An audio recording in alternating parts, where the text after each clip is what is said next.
in teaching.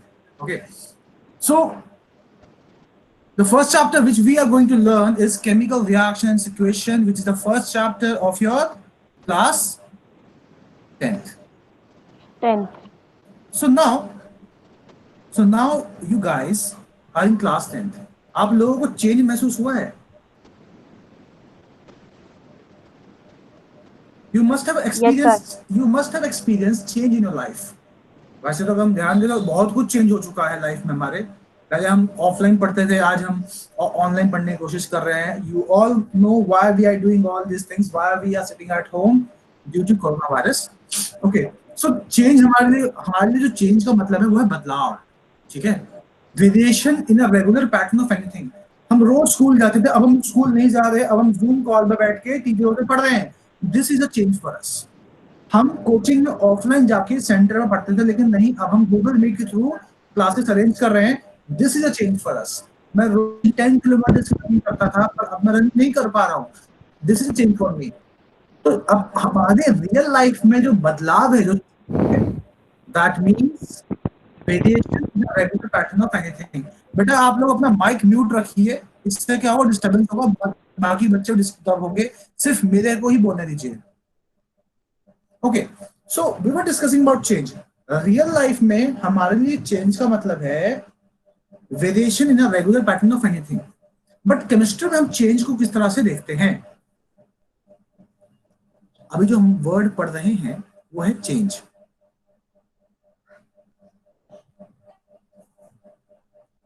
So now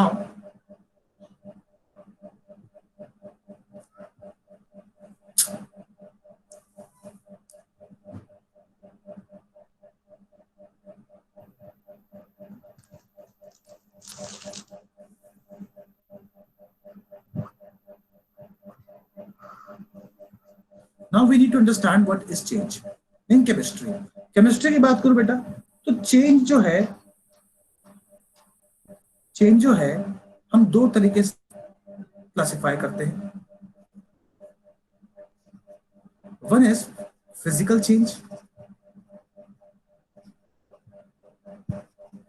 another is chemical change.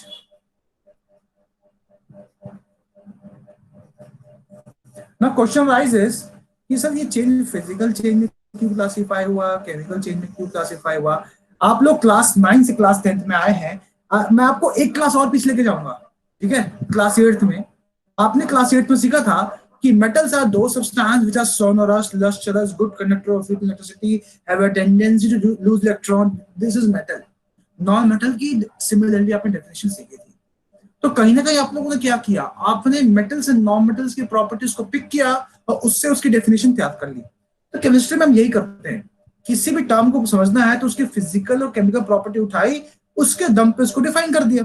Similarly ये जो आपका फिजिकल चेंज और केमिकल चेंज है, दरअसल ये फिजिकल प्रॉपर्टी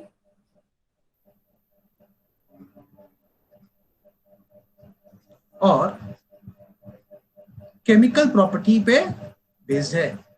जब भी केमिकल प्रॉपर्टी आप एनालाइज करते हो तो केमिकल चेंज होता है, जब फिजिकल प्रॉपर्टी एनालाइज करते हो तो वो फिजिकल चेंज होता है. हमने फिजिकल प्रॉपर्टी, केमिकल प्रॉपर्टी बहुत टाइम सुना है. आज हम इनको समझने की कोशिश करेंगे. कौन सी प्रॉपर्टी को फिजिकल प्रॉपर्टी बोलते हैं, कौन सी प्रॉपर्टी को केमिकल प्रॉपर्टी बोलते हैं. अगर मैं कह रहा हूं कि मेल्टिंग पॉइंट, बॉइलिंग पॉइंट ये फिजिकल प्रॉपर्टी है, तो क्यों है? Is it? ये एक अच्छा क्वेश्चन बन जाता है बच्चों के लिए. हम बोल देते हैं हाँ फिजिकल प्रॉपर्टी है ये केमिकल प्रॉपर्टी, बट हमें बेस नहीं पता होता. तो पहले हम चेंज को क्लासिफाई कर रहे हैं, ध्यान देना है आप सभी को. एक सेकंड होल्ड करना बेटा. सर मैं क्लास में हूं, मैं आपसे बात करता हूं. बट अभी मैं क्लास ले रहा हूं, अभी मैं आपसे करता हूं. हाँ मैं क्लास ले रहा हूँ, बात करता हूँ आपसे. So we were talking about physical property and chemical property. तो मैंने बोला कि जो चेंज है उसको मैं अगर फिजिकल चेंज और केमिकल चेंज कह रहा हूं तो किसी बेस पे कह रहा हूं. आपको सभी को इसकी डेफिनेशन पता होगी. Physical change is that substance जिसमें no new substances form, it is reversible, little energy is involved. वैसे ही केमिकल प्रॉपर्टी, केमिकल चेंज वो चेंज है जिसमें new substances form, it is irreversible, large energy is involved. ऐसे 3-4 points आप सभी को बताया गया होगा. फिर आपके बहुत से एग्जांपल्स भी आते हैं, बहुत सारे ऐसे एग्जांपल्स स्ट्राइक करेंगे आपके माइंड पे और आप उन्हें क्लासिफाई करने की कोशिश करोगे फिजिकल चेंज, केमिकल चेंज, बहुत सारे एक्सेप्शंस भी मिलेंगे, वहां आपको कंफ्यूजन भी होगा। उन सभी कंफ्यूजन को दूर करने के लिए एक बेस पॉइंट मैं बताना चाहूंगा कि वो प्रॉपर्टी, वो चेंज फिजिकल चेंज है जिसमें no new substance is form.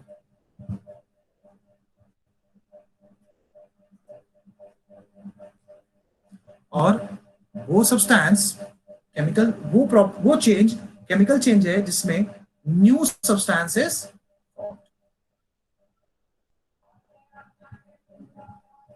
तो मैंने आप सभी को ये कहा है कि फिजिकल चेंज में कोई नया सब्सटेंस नहीं बनता। जब आप वाटर का मेल्टिंग पॉइंट ऑब्जर्व कर रहे थे, क्या कोई नया सब्सटेंस बना था? नहीं। जब आप वाटर का मेल्टिंग पॉइंट ऑब्जर्व कर रहे थे, क्या कोई नया सब्सटेंस बना था? नहीं। अगर आप किसी ऑब्जेक्ट का शेप, साइज, मास, डेंसिटी ये सब ऑब्जर्व कर रहे हो, तो क्या कोई नया सब्सटेंस बन रहा है? नहीं। तो वो क्या हो गया? Physical property. क्यों? क्योंकि वो सारे चेंजेस जो आप कर रहे हो वो फिजिकल चेंज है। तो अगर आप किसी सब्सटेंस का शेप चेंज कर रहे हो, साइज चेंज कर रहे हो, वॉल्यूम चेंज कर रहे हो, डेंसिटी चेंज कर रहे हो, तो फिजिकल प्रॉपर्टी है, क्योंकि no new substances form. Similarly अगर कोई सब्सटेंस बना ही नहीं है, तो मैं बोल सकता हूं it is a reversible change. अर्थात कि ऐसा चेंज जहां से आपने शुरू किया था वहां पे वापस आ सकते हो। पर ध्यान दीजिएगा, मैंने आप सभी को यह बोला है कि बेस डेफिनेशन ये है दोनों की, बाकी जो है सपोर्टिंग पॉइंट्स है। इसमें आप एग्जांपल दोगे मुझे, आप कहोगे सर ग्लास को मैं तोड़ दूं तो क्या उसको हम इनिशियल शेप में ला सकते हैं? मैं बोलूंगा नहीं। तो फिर फिजिकल चेंज हुआ? मैं बोलूंगा हाँ। क्यों? क्योंकि नो न्यू सब्सटेंसेस फॉर्म, आपने शेप चेंज कर दिया। शेप चेंज करना is not a issue, because हमारा जो बेस है फिजिकल चेंज का वो है नो न्यू सब्सटेंसेस फॉर्म। आप जो फिजिकल चेंजेस करते हो उसमें लिटिल एनर्जी इन्वॉल्व होती है।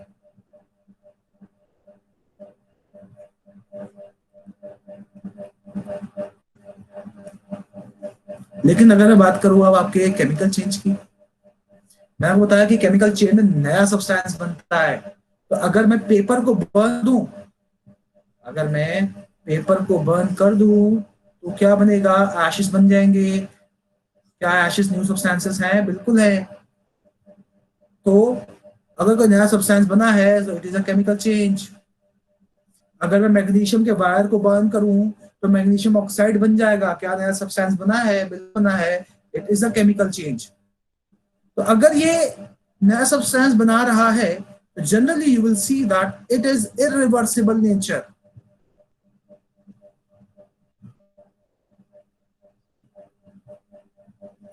तो आपको ध्यान देना है कि आपका जो केमिकल चेंज है वो इरिवर्सिबल होता है। एक बार आपने जो चेंज कर दिया वो कर दिया, वापस से आप इनिशियल पोजीशन में नहीं आ सकते।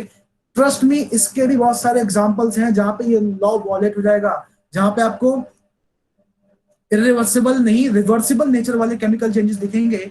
लेकिन मैंने आपको पहले क्लियर कर दिया है कि आपका बेस तो ये है, new substances form, chemical change.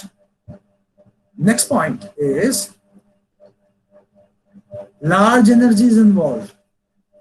Physical change के मुकाबले केमिकल चेंज में लार्ज एनर्जी इन्वॉल्व होती है जनरली। ठीक है, तो उस एनर्जी को हम यूज भी करते हैं कई बार गाड़ियों को चलाने के लिए, इलेक्ट्रिसिटी जनरेट करने के लिए। बहुत सारे तरीके, बहुत सारे ऑप्शन है हमारे पास। तो this is the basic idea of change. Chemistry में हम चेंज, फिजिकल प्रॉपर्टी और केमिकल प्रॉपर्टी की चेंज को समझते हैं। ठीक है, और फिजिकल प्रॉपर्टी वो प्रॉपर्टी जिसमें कोई नया सब्सटेंस नहीं बनता जिसको ऑब्जर्व करते वक्त, केमिकल प्रॉपर्टी वो प्रॉपर्टी जिसको ऑब्जर्व करते वक्त नया सब्सटेंस बनता है। तो जब भी आप ऑक्सीडेशन पढ़ रहे हो, रिडक्शन पढ़ रहे हो, कंबशन पढ़ रहे हो, डिकम्पोजिशन पढ़ रहे हो, रस्टिंग, रस्टिंग एक तरह का ऑक्सीडेशन ही है। तो ये सारी प्रॉपर्टीज आप क्या पढ़ रहे हो? केमिकल प्रॉपर्टी पढ़ रहे हो, क्योंकि नया सब्सटेंस बन रहा है उसके अंदर। तो आई होप आपको ये चेंज में कोई डाउट नहीं होगा। फिजिकल चेंज और केमिकल चेंज में आपको क्लैरिटी आई होगी।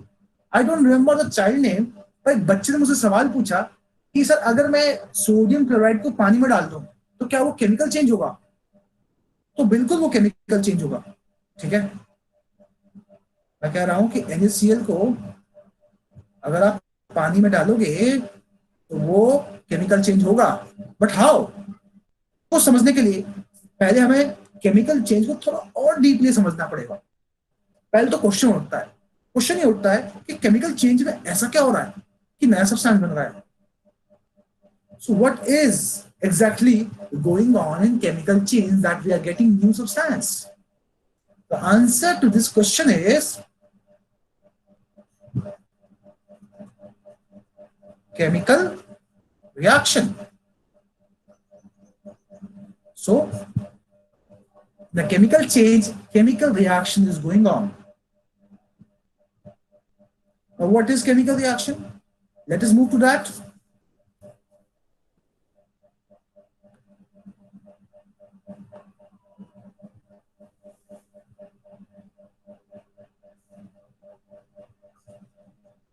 तो अब हमें समझना है केमिकल रिएक्शन क्या है. ये chemical reaction, it is a process in which rearrangement of particles, the particle is atom, takes place. मैंने बहुत आसान भाषा में बताया है आपको कि केमिकल रिएक्शन दरअसल एक प्रोसेस है, एक प्रक्रिया है जिसमें एटम्स का रीअरेंजमेंट होता है. उस एटम्स के रीअरेंजमेंट के दौरान पुराने जो बॉन्ड्स हैं वो ब्रेक होते हैं और जो नए जो बॉन्ड हैं वो फॉर्म होते हैं. इसी को हम बोलते हैं केमिकल रिएक्शन. इस जो बॉन्ड ये ब्रेक हो रहे हैं, जो बॉन्ड फॉर्म हो रहे हैं, इसके कारण एक नया सब्सटेंस बन जाता है. इसको थोड़ा सा हम समझते हैं. पहले मैं डेफिनेशन लिखने की कोशिश करता हूं.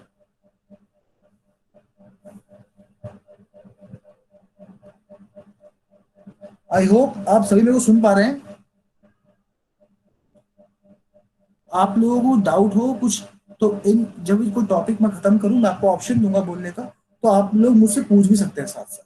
ठीक है. अभी तक कोई डाउट है किसी को? कुछ पूछ सकते हो आप सभी, तो पूछना चाहो तो. सर. हाँ, everything is clear? Yes sir. Yes sir. Very nice, very nice. तो हम आगे बढ़ते हैं. So we are again heading to chemical reaction. Chemical reaction क्या है? मैंने सभी को बताया. It is the process of rearrangement of atom.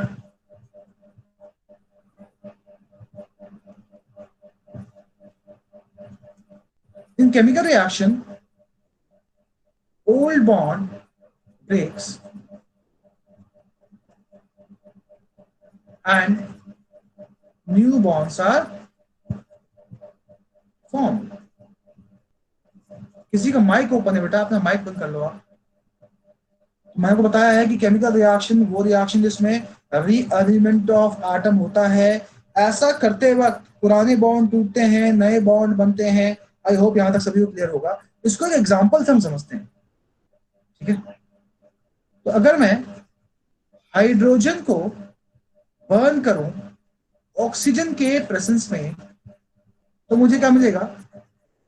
पानी. ठीक है. पानी हमारा जीवन का आधार है बेटा. और आप लोगों को बता दूं कि पानी अर्थ का वो नहीं है. अर्थ में पानी जो है वो एक मतलब स्पेस से ही आया था. वो एक तरह का मेटेरोइड था, उसको बोलते हैं कॉन्ड्रीशियस कॉन्ड्राइट. जब वो अर्थ से कोलाइड हुआ, कोलिजन के कारण वो मेल्ट हो गया और जो ठंडा होने के बाद जो बना वो वाटर था. तो आई होप आपको एक बहुत यूनिक जानकारी मिली होगी वाटर कैसे धरती पे आया. तो आगे बढ़ते हैं. मैंने आपको बोला है कि हाइड्रोजन को मैंने बर्न किया ऑक्सीजन प्रेजेंस में और मुझे मिला वाटर. तो इसको समझने की कोशिश करते हैं कि मैं क्या क्या रहा हूँ कि पुराने बॉन्ड टूट रहे हैं, नए बॉन्ड बन रहे हैं. ऐसा अज्यूम करना है, ऐसा कुछ ऐसा रियल में नहीं होता. ऐसा मैं खाली अज्यूम कर रहा हूँ कि हाइड्रोजन की जो पार्टिकल है वो ट्रायंगल शेप के हैं.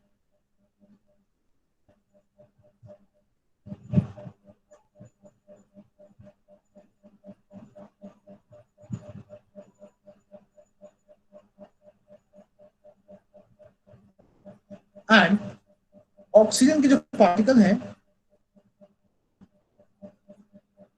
उसका शेप है circle.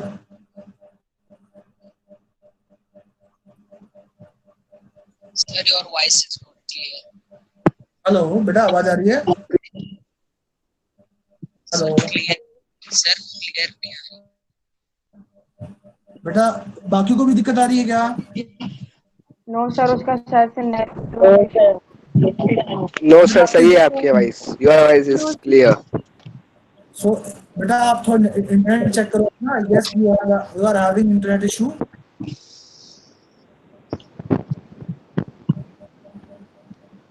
Okay, so we were talking about this. मैंने बोला कि हाइड्रोजन के जो पार्टिकल्स हैं वो ट्रायंगल शेप के हैं, ऑक्सीजन के पार्टिकल्स जो हैं वो सर्कल के शेप के हैं। तो होगा क्या जब मैं कह रहा हूं कि हाइड्रोजन को आपने बर्न किया इन द प्रेजेंस ऑफ ऑक्सीजन, तो होगा क्या कि जो हाइड्रोजन के पार्टिकल्स हैं वो ऑक्सीजन के पार्टिकल से कोलाइड करेंगे, इनके बीच में कोलिजन होगा। इस कोलिजन के कारण जो जो ये हाइड्रोजन के पार्टिकल्स थे इनके बीच में जो फोर्स ऑफ अट्रैक्शन था वो ब्रेक होगा। ये जो ऑक्सीजन के पार्टिकल्स थे इनके बीच में फोर्स ऑफ अट्रैक्शन ब्रेक होगा और एक नए सिरे से इनके पार्टिकल्स रीअरेंज होंगे। उस रीअरेंजमेंट के कारण एक नया ही अरेंजमेंट आपको देखने वाला है। वो अरेंजमेंट कुछ इस तरह से होगा कि उसमें जो पार्टिकल्स होंगे वो इस तरह से अरेंज होंगे कि ना तो वो हाइड्रोजन के से मैच खाएंगे और ना तो वो ऑक्सीजन से मैच खाएंगे। और आई होप आप सभी ने कंपाउंड्स के बारे में क्लास 9 में पढ़ा भी होगा कि compound do not show the property of its constituent. The reason is particles are rearranged in such a way that this is working as a single entity. Now here water, which is H2O, is acting as a single entity. Basically हो क्या रहा है, hydrogen when interacting with colliding with oxygen is giving you water. Now here hydrogen is a single entity, oxygen is a single entity, and H2O is a single entity. It is acting as an independent single entity. It has nothing to do with the particles of properties of hydrogen and oxygen. तो आप सभी ने पढ़ा भी होगा कि hydrogen क्या है, it is acting used as a fuel, oxygen supporter of combustion. Water को ना तो हम अभी तक फ्यूल की तरह यूज करते हैं और ना ही it is supporter of combustion. बहुत सारे रिसर्च जा रही हैं जहां पे वाटर को एज अ फ्यूल यूज किया जा रहा है, but in another way, not in a way hydrogen is used. So now मुझे एक बात समझ में आई, तो होना क्या है जब भी केमिकल रिएक्शन होनी है, जब भी यहाँ केमिकल रिएक्शन होना है, तो जो सब्सटेंसेस आपस में एक दूसरे से इंटरेक्ट कर रहे हैं उनके पार्टिकल आपस में कोलाइड करने वाले हैं, ठीक है, इंटरैक्ट करने वाले हैं। उस कोलिजन के कारण, उस इंटरेक्शन के कारण नया रीअरेंजमेंट होगा, नए अरेंजमेंट में नई प्रॉपर्टीज होगी, ठीक है। आई होप केमिकल रिएक्शंस आप सभी को समझ में आया कि केमिकल रिएक्शन क्या होती है। अब एक क्वेश्चन उठता है कि क्यों हो रहा है ये केमिकल रिएक्शन? अगर हो रहा है तो क्यों हो रहा है, ऐसा क्या जरूरत है, मत कराओ।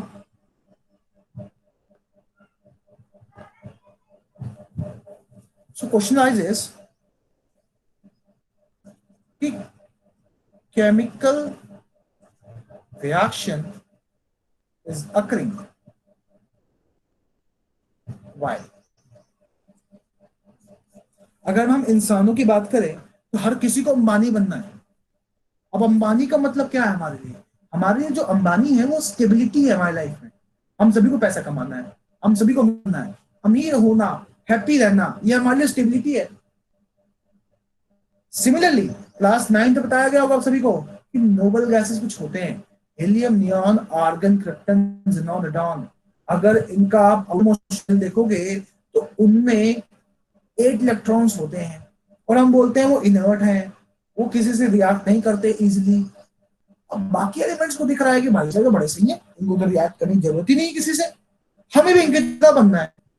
ऐसा करने के लिए वो क्या करेगा, वो इलेक्ट्रॉन या तो लूज करेगा या गेन करेगा या फिर शेयर करेगा। और ये करने के लिए उसे क्या करना पड़ेगा, केमिकल रिएक्शन करना। हाँ बेटा बताओ, हेलो बताओ बेटा, डाउट पूछो, क्या डाउट है?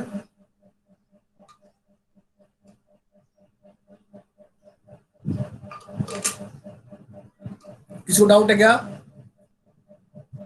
सर एक बार फिर से बता दो। बेटा मैंने ये कहा है केमिकल, मैंने पूछा, आप सबने सवाल पूछा कि केमिकल रिएक्शन क्यों हो रही है, और फिर मैंने खुद ही उसका जवाब दिया है कि केमिकल रिएक्शन इसलिए हो रही है क्योंकि हर एक एलिमेंट को स्टेबिलिटी चाहिए, ठीक है। अब यहाँ जो हाइड्रोजन है उसको आपने बर्न किया तो आपने क्या किया, उसको एनर्जी दी, एनर्जी देने के कारण क्या हो गए, अनस्टेबल। तो अब ये स्टेबल होना चाहते हैं, और स्टेबल होने के लिए इन्हें वाटर फॉर्म करना पड़ेगा। तो reason for this chemical reaction is stability.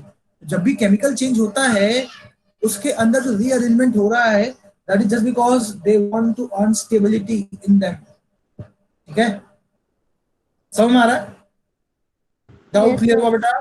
Sir Yes, sir. Yes sir. Sir एक चीज पूछनी थी, कोई नोटबुक बनानी है? बिल्कुल नोटबुक बनाना है, और आप सभी को यूट्यूब पे भी लेक्चर मिल जाएगा, ठीक है। तो वहां से आप नोट्स भी बना सकते हो। Okay. Okay sir, understood? ये जो आप बता रहे हैं वो नोट करने हैं नोटबुक? बेटा अभी तो आप पढ़ लो, ठीक है। अंडरस्टूड? हेलो? हाँ। Yes sir. अभी आप सभी पढ़ लीजिए, इस सारी लेक्चर जो हम अभी पढ़ रहे हैं, ये सारा लेक्चर रिकॉर्डेड लेक्चर आपको यूट्यूब पे मिल जाएगा, वहां से आप लोग नोट्स तैयार करेंगे। Okay sir.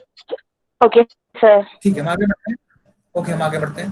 तो मैंने आप सभी को बताया कि जो ये केमिकल रिएक्शन हो रहा है, इसके पीछे कारण जो है वो स्टेबिलिटी है। हर एक को स्टेबल होना है। स्टेबल होने के दो तरीके, इलेक्ट्रॉन लूज गेन करो या शेयर करो। इलेक्ट्रॉन लूज और गेन होता है तो बनता है आयनिक बॉन्ड, बताया था क्लास 9th में आपके टीचर ने आपको, ठीक है। इलेक्ट्रॉन शेयर होता है तो बनता है कोवेलेंट बॉन्ड, ये भी बताया गया होगा आप सभी को। Now we got to know that chemical reaction is nothing but a re-element of atom. This is occurring because they want to want stability, and during that process, old bonds are broken, new bonds are formed.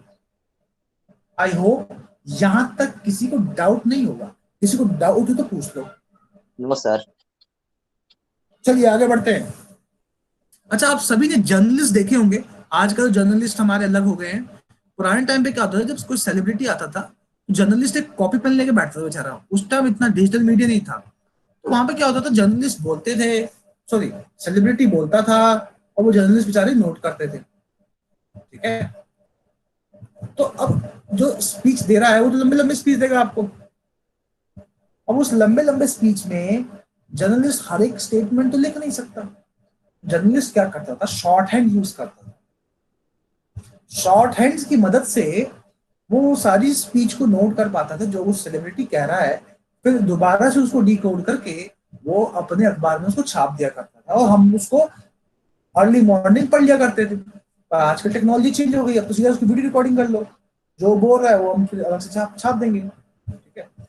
Now हम उसकी उस जमाने की बात कर रहे हैं। देखो शॉर्ट हैंड क्या होता है। शॉर्ट हैंड बेसिकली केमिस्ट्री में केमिकल इक्वेशन को कहते हैं। तो अगला जो टर्म हम सीखने वाले हैं वो है chemical equation.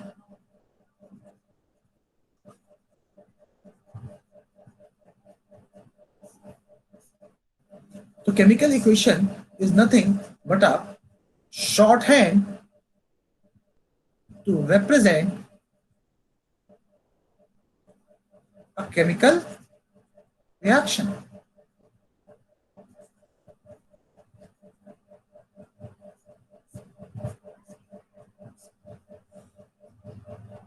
With the help of with the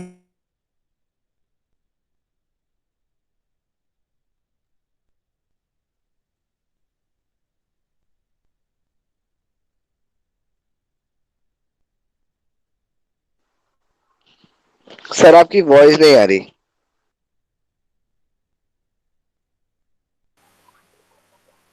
sir ये बस सर आपकी वॉइस नहीं आ रही।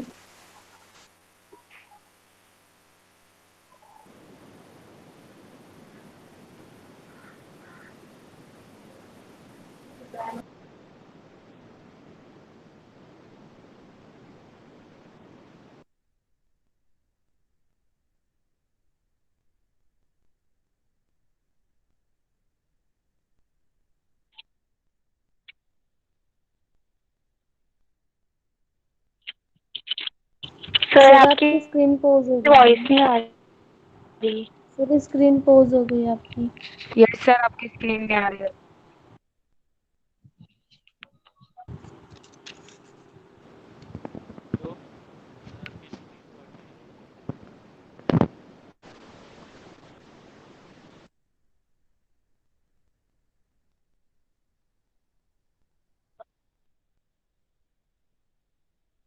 Excuse me, sir.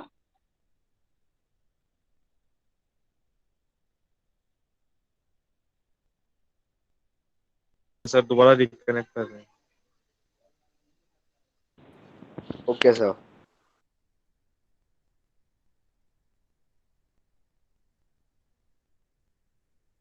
Okay, sir.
Hello Harsh sir, मैं ऑडिबल हूँ?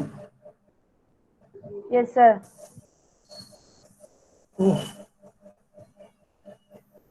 I had no idea कि मेरा screen यस सर, आ यस चुका सर। है। And I was teaching my students with a flow कि मैं तो पढ़ा रहा हूँ आया। कोई नहीं।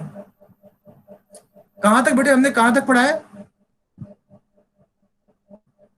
हेलो सर आप barrier chloride equation Chemical equation. बेटे ये पढ़ा है हमने? Sir, chemical equation समझा रहे थे आप।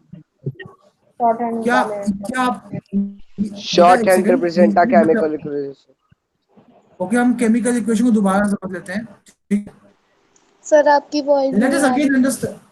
हाँ बेटा बोलो। सर आपकी वॉइस नहीं आ रही। हेलो हेलो, एक सेकंड आ रही है सर। सर आ रही है।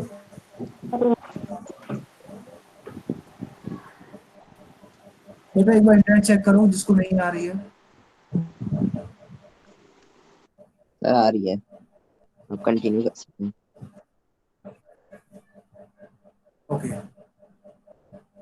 So let us again continue from chemical equation.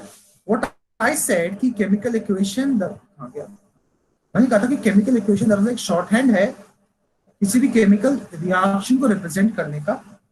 Chemical equation को रिप्रेजेंट करने के लिए हम सिंबल्स यूज करते हैं, केमिकल सिंबल्स। आप सभी को याद होगा, 9th में बताया गया होगा जे बर्जीलियस के बारे में। उन्होंने हमें केमिकल सिंबल्स दिए और वो कितने बेनिफिशियल है, क्योंकि डाल्टन वाले सिंबल तो बहुत यूजलेस थे। ठीक है, बताओ ये किसका सिंबल है बच्चों? एनीबॉडी? सिंबल किसका है? फॉस्फोरस। Very good. किसी के दिमाग में मर्सिडीज बेंज आ रहा है तो बेटा ये फॉस्फोरस है। ठीक है, ओके। तो हम केमिकल इक्वेशंस में केमिकल सिंबल्स यूज करते हैं जो हमें जे बर्जीलियस ने दिया था। उसकी मदद से जो फॉर्मूलाज बनते हैं वो यूज करते हैं और नंबर्स यूज करते हैं। ठीक है, तो फिर मैंने ये बोला कि अगर मैं केमिकल इक्वेशन की मदद ना लूं तो केमिकल रिएक्शंस को हम लिखेंगे कैसे? Barium chloride when react with sodium sulfate it gives barium sulfate and sodium chloride. मैंने ये केमिकल रिएक्शन का वर्ड इक्वेशन लिखा है, मतलब वर्ड स्टेटमेंट लिखा है मैंने। अगर मैं इस तरह से सारे केमिकल रिएक्शंस लिखना स्टार्ट कर दूं तो मैंने पढ़ लिया, आपने पढ़ा लिया, सिलेबस भी हो गया पूरा। It is not easy for me and you to learn then what to do? Do chemical equations. You will use chemical equation। ध्यान दीजिए, सभी को स्क्रीन दिखाई दे रही है ना? Yes, sir. Yes, sir. Yes, sir. Barium chloride, okay please silence. Barium chloride का formula ये होता है, it reactive with sodium sulphate, उसका फॉर्मूला ये होता है। इट टू गिव, उसका साइन ये बेटा है कि प्रोडक्ट क्या मिल रहा है, बेरियम सल्फेट, उसका फॉर्मूला ये है, सोडियम क्लोराइड, उसका फॉर्मूला ये है। तो यू कैन सी इतने बड़े बड़े स्टेटमेंट्स को हम केमिकल इक्वेशन की मदद से बहुत इजीली नोट कर सकते हैं, और जब मर्जी चाहे तो ये स्टेटमेंट लिख सकते हैं से। This is beauty of chemical equation, you can again decode the entire statement with the help of that particular chemical equation. Now whatever you see is just skeletal form here। मतलब अगर इंसान की बात करूं तो सिर्फ और सिर्फ मैंने उसकी हड्डियां दिखाई हैं आपको, अभी उसमें बहुत सारी चीजें हमें डालनी है, इसको हमें और ब्यूटीफुल बनाना है, इसको हमें और इंफॉर्मेटिव बनाना है। ब्यूटीफुल करने के लिए ग्लिटर पेन यूज नहीं करेंगे इस तरह से, ठीक है, ग्लिटर पेन नहीं यूज करने वाले, हम इसको इंफॉर्मेटिव बनाएंगे। इंफॉर्मेटिव बनाने के तरीके क्या क्या है हमारे पास? हम इसका फिजिकल स्टेट मेंशन कर सकते हैं, हम मेंशन कर सकते हैं कि हीट रिक्वायर्ड है या इवॉल्व हो रही है, हम टेम्परेचर मेंशन कर सकते हैं, हम प्रेशर मेंशन कर सकते हैं, ठीक है, हम कैटलिस्ट मेंशन कर सकते हैं। ध्यान दीजिएगा, एक नया टर्म मैं लेकर के आ रहा हूं, कैटलिस्ट। हम प्रमोटर मेंशन कर सकते हैं, ये भी एक नया टर्म है, जो मैं समझाऊंगा तो इसके बारे में भी बताऊंगा। तो हम इतनी चीजें और इसमें ऐड कर सकते हैं और इंफॉर्मेटिव इसको बना सकते हैं। तो अभी तक जो अभी देखा है वो बस इसका ढांचा है। आगे बढ़ते हैं।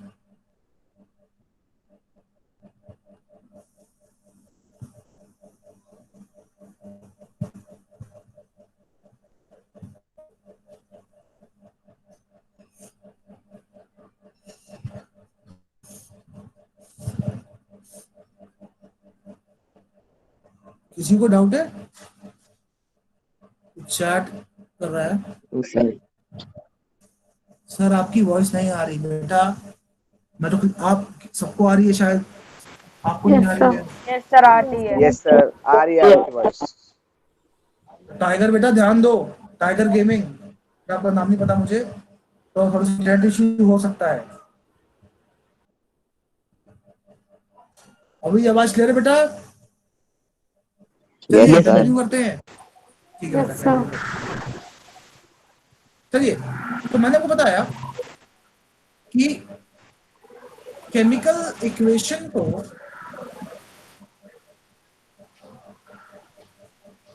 हम और इंफॉर्मेटिव बना सकते हैं। फॉर एग्जाम्पल, हाइड्रोजन को अगर बर्न करोगे ऑक्सीजन के प्रेजेंस में तो मिलेगा वाटर। अब देखिए इसको, the beauty of making it informative, मैं इसका फिजिकल स्टेट मेंशन कर सकता हूं। कैसे मेंशन करूंगा? ध्यान दीजिएगा, फिजिकल स्टेट मेंशन करने के लिए सॉलिड के लिए हम यूज करते हैं S, लिक्विड के लिए यूज करते हैं L, गैस के लिए यूज करते हैं G, और एक्वस के लिए यूज करते हैं AQ। अब ये क्या है AQ? आप सभी ने पढ़ा भी होगा, aqueous solution, non aqueous solution, class 9। तो एक्वस सॉल्यूशन वो सॉल्यूशन है जहां पे सॉल्वेंट क्या है? पानी। तो किसी भी सब्सटेंस को पानी में डिसॉल्व करते हो तो वो एक्वस मीडियम बन जाता है। आई होप आप सभी को एक्वस समझ में आया होगा। तो ऐसा बहुत बार होगा जब मैं आपको क्लास 9 की चीजें, क्लास 8 की चीजें रिलेट कराने की कोशिश करूंगा, just to tell you that कुछ भी इररिलेवेंट नहीं है। सीबीएसई में जो सीबीएसई, बेटा ये कौन है, अपना माइक म्यूट करो।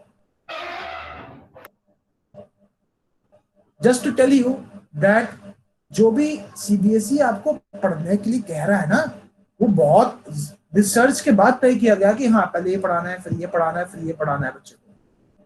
तो कभी भी उसको अंडर एस्टिमेट नहीं करना है। NCERT is a very beautiful book and बहुत सारी इंफॉर्मेशन बुक्स में होती है।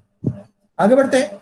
मैंने आपको बोला कि हम इन सभी एब्रिविएशंस को यूज करके फिजिकल स्टेट मेंशन कर सकते हैं। हाइड्रोजन गैस होता है, ऑक्सीजन भी गैस होता है। तो हाइड्रोजन गैस को बर्न करते हैं ऑक्सीजन गैस के प्रेजेंस में, तब बनता है वाटर, जो कि लिक्विड फॉर्म में होता है। अब देखिए, इससे पहले मालूम नहीं पड़ रहा था हमको कि जो वाटर बनेगा वो किस फॉर्म में होगा, हाइड्रोजन किस फॉर्म में होगा, ऑक्सीजन किस फॉर्म में होगा। लेकिन देखिए, फिजिकल स्टेट मेंशन करते ही नाउ यू आर अवेयर किसका फिजिकल स्टेट क्या है। इज इट ब्यूटीफुल और नॉट? Yes it is. अब आपके दिमाग में क्वेश्चन उठेगा, सर हमें कैसे मालूम पड़ेगा? तो बेटा ऐसा कोई शॉर्टकट, कोई ट्रिक नहीं है। आपको प्रॉपर लेबोरेटरी में एक्सपेरिमेंट करना पड़ेगा। उस एक्सपेरिमेंट से ही मालूम पड़ेगा कि किसका फिजिकल स्टेट क्या होगा, है कि नहीं? तो किसी सब्सटेंस का फिजिकल स्टेट ऐसे अज्यूम कर पाना kind of its not easy task. बहुत सारे एक्सपीरियंस के बाद ही आप तय कर पाओगे उसको।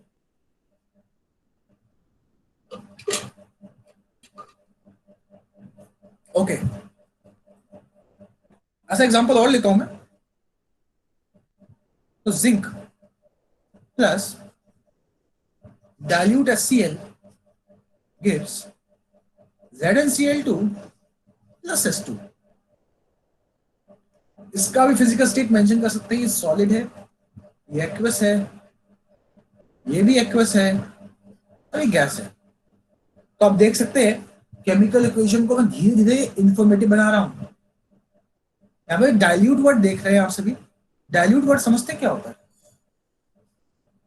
जब मैं सॉल्वेंट का अमाउंट बढ़ा दूं किसी सॉल्यूशन में, उसको हम क्या बोलूंगा? डाइल्यूट, सॉल्यूट के मुकाबले। ठीक है? When minimum amount of solute is present in a given solution, that is dilute solution. When maximum amount of solute is present in a particular solution solvent, that is called concentrated solution. ठीक है? Okay, पढ़ते हैं। Chemical equation को informative बनाने के लिए जो पहला स्टेप था वो था फिजिकल स्टेट मेंशन करना। वो समझ में गया है।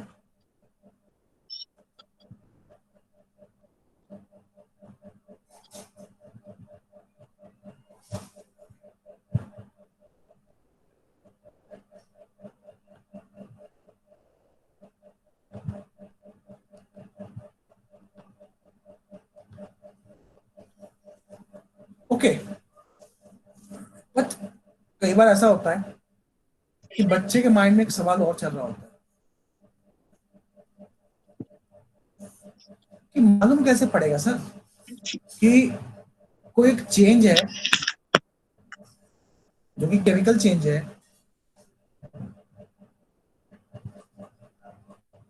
उसके अंदर केमिकल रिएक्शन हो रहा है, हम ये मालूम कैसे करेंगे?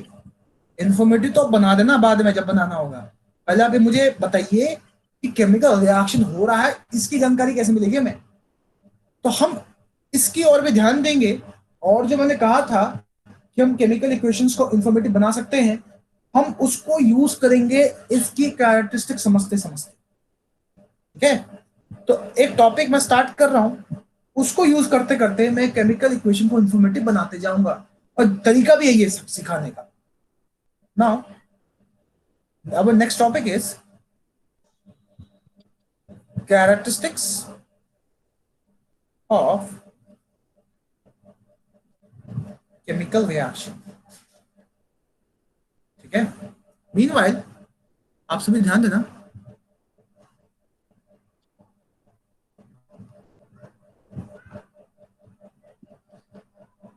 कि इस वक्त हमने सिर्फ यही समझा है। अभी ये पेंडिंग है, ये भी पेंडिंग है, ये भी पेंडिंग है। ये तीनों क्लियर करेंगे हम कैरेक्टरिस्टिक को समझते समझते।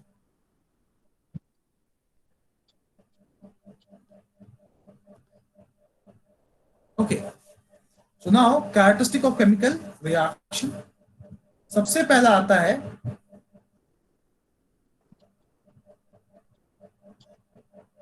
evolution of gas. So you may observe कि जब भी केमिकल रिएक्शन होगा गैसेस इवॉल्व हो सकते हैं. कुछ एग्जांपल लेते हैं. तो अगर मैं जिंक को डाइल्यूट HCl में डाल दूंगा तो मुझे मिलेगा जिंक क्लोराइड प्लस हाइड्रोजन. ठीक है. आप सभी इसका फिजिकल स्टेट मेंशन कर सकते हैं. ये सॉलिड होगा, ये एक्वस होगा, ये भी एक्वस होगा, ये गैस होगा. तो यू विल ऑब्जर्व कि gases evolve in some chemical reaction. देखो जो कैरेक्टरिस्टिक को बताऊंगा जरूरी नहीं है कि पांचों के पांचों आपको किसी एक में ही मिल जाए. जरूरी नहीं है कि आपको कोई एक मिले दूसरा ना मिले. दो भी मिल सकते हैं, तीन ही मिल सकते हैं, एक ही मिल सकता है कई बार. तो there is a possibility of anything. ठीक है. तो मैंने आपको कहा है कि इस पर्टिकुलर केमिकल रिएक्शन में गैस इवॉल्व हो रहा है. ठीक है. अगर गैस इवॉल्व हो रहा है तो गैस कहां जाएगा? ऊपर की ओर जाएगा. तो मैं अपवर्ड एरो साइन लगा देता हूं जो ये बताता है कि गैस कहां जा रहा है. Again I made my chemical equation informative. तो साथ साथ इंफॉर्मेटिव बनाने का तरीका भी सिखाते जाऊंगा, कैरेक्टरिस्टिक बताते जाऊंगा. ठीक है. एक तीर से दो शिकार करेंगे हम आज. Okay. सर डाउनवर्ड एरो का मतलब क्या होता है? बताऊंगा बेटा, अभी जब फॉर्मेशन प्रेसिपिटेट पे आएंगे तब बात करेंगे उसकी. ठीक है. तो मैंने आपको बोला है जिंक की रिएक्शन को डाइल्यूट HCl से कराओगे तो जिंक क्लोराइड मिलेगा, हाइड्रोजन गैस मिलेगी, गैस ऊपर की ओर जाएगा. इसको आप एरो दिखा, अपवर्ड एरो साइन लगा करके आप इसको इन्फॉर्म कर सकते हो ऑब्जर्वर को कि गैस ऊपर जा रही है. एक और इक्वेशन लेते हैं. कैल्शियम कार्बोनेट को अगर आप हीट करोगे, अब ध्यान दीजिएगा एक और तरीका सिखा रहा हूं इंफॉर्मेटिव बनाने का. डेल्टा साइन, इसको क्या बोलते हैं? डेल्टा. क्या मतलब होता है इसका? हीट देना या हीट, सिर्फ हीट होता है इसका मतलब. एरो के ऊपर हीट है मतलब आप हीट दे रहे हो. क्या होगा? कैल्शियम ऑक्साइड बनेगा और कार्बन डाइऑक्साइड बनेगा. ठीक है. तो कैल्शियम कार्बोनेट को हीट किया जब आपने तो कैल्शियम ऑक्साइड बना और कार्बन डाइऑक्साइड बना. This is how evolution of gas takes place in decomposing of calcium carbonate. ठीक है. सर आप ये एक बार दोबारा बता दो. ओके बेटा, मैंने बोला है कि अगर आप कैल्शियम कार्बोनेट को हीट करोगे, ये साइन जो है ना यहाँ पे, इसका मतलब होता है डेल्टा, उसका मतलब होता है हीट. तो कैल्शियम कार्बोनेट को अगर आप हीट करोगे, जिसको लग रहा होगा ये समझ नहीं आ रहा था मुझे, तो आप ऐसे लिख लीजिए. कैल्शियम कार्बोनेट को अगर आप हीट करोगे तो मिलेगा calcium oxide plus carbon dioxide. चाहे आप ऐसे लिख लो चाहे आप ऐसे लिख लो, चॉइस इज योर्स. तो होगा क्या? फिजिकल स्टेट सॉलिड है, ये भी सॉलिड होगा, ये गैस होगा. गैस कहां जाएगा? ऊपर जाएगा. ठीक है. तो आपने ऑब्जर्व किया कि इसमें भी गैस रिलीज हो रही है. एक और एग्जांपल लेता हूं. पोटेशियम क्लोरेट, इसको भी हीट करोगे तो क्या मिलेगा? Potassium chloride plus oxygen. ये भी क्या है? गैस. ये भी कहां? ऊपर. तो देखिए इस पहले कैरेक्टरिस्टिक में ही आपको बहुत सारी अलग अलग चीज जानने को मिली. फॉर एग्जांपल ये साइन एरो वाला डेल्टा, अगर हीट लगानी पड़ रही तो प्लस हीट लिख सकते हो. तो इस तरह से यू कैन सी किस तरह से हम चीजों को इंफॉर्मेटिव बना सकते हैं, केमिकल इक्वेशन इंफॉर्मेटिव बना सकते हैं. और पता है अगर मैं एग्जामिनर हूं तो मैं आपसे ये नहीं पूछूंगा but give 3 reaction for evolution of gas. मैं ये पूछूंगा कि how can be confirm that the gases evolve in these reaction are hydrogen, carbon dioxide and oxygen. तो दिस इज हाउ एग्जामिनर की थॉट प्रोसेस बेटा होता है. वो आपसे वो नहीं पूछेगा सबको आता है, वो आपसे वो पूछेगा जो बच्चा इजीली सोचता नहीं है, वही सोचता है जो मेरिटोरियस है. और ध्यान दीजिएगा मेरिटोरियस और मीडियोकर में मी का ही अंतर होता है, यानी कि आपका और मेरा अंतर है. आप चाहोगे तो आप मेरिटोरियस हो, आप चाहोगे तो आप मीडियोकर हो.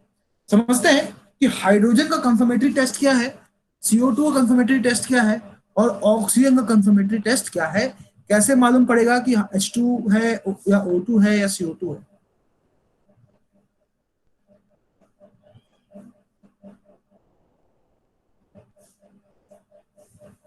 ओके,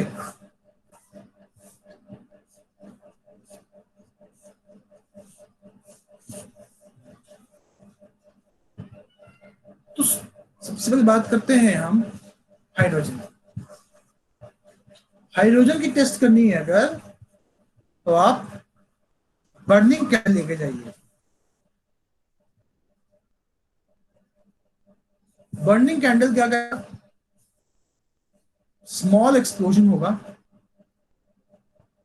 हाइड्रोजन का, and that will give you pop sound. ठीक है, ऐसे आवाज आने वाली बेटा। तो ये जो पॉप साउंड आ रहा है ना, ये कंफर्म कर रहा है कि हाइड्रोजन गैस थी, वही बर्न हो रहा है और छोटे छोटे में फॉर्म में एक्सप्लोड हो रहा है। CO2 की बात करें,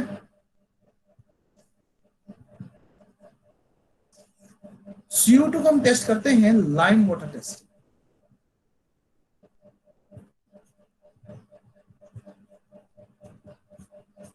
लाइम वाटर टेस्ट क्या है समझते हैं?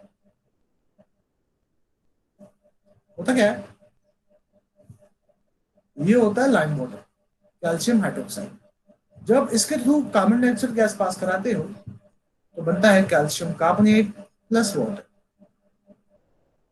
ठीक है, ये कैल्शियम कार्बोनेट जो है, इसका बनता है प्रेसिपिटेट।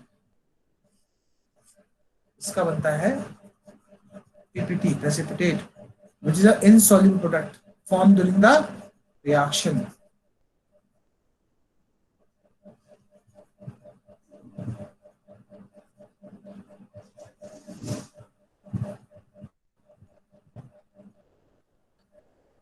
तो जो लाइम वाटर था ये क्लियर था, इट टर्न्स मिल्की।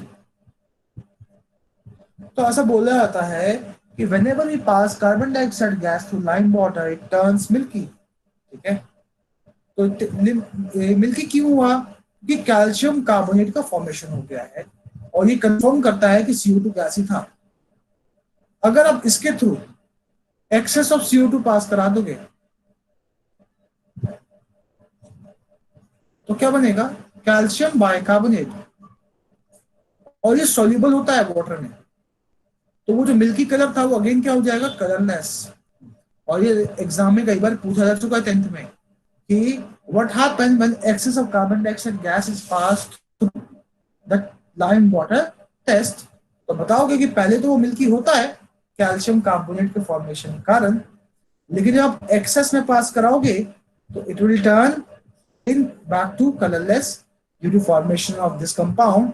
अगर आप लापरवाही करोगे तो आपको मालूम ही नहीं पड़ेगा कि CO2 गैस थी भी या नहीं, क्योंकि आप CO2 गैस कैसे कंफर्म कर रहे हो? इसको मिल्की करके। जैसी मिल्की कलर नहीं दिखेगा आपको, CO2 नहीं है, और CO2 था। ठीक है, this is test for CO2। आगे बढ़ते हैं।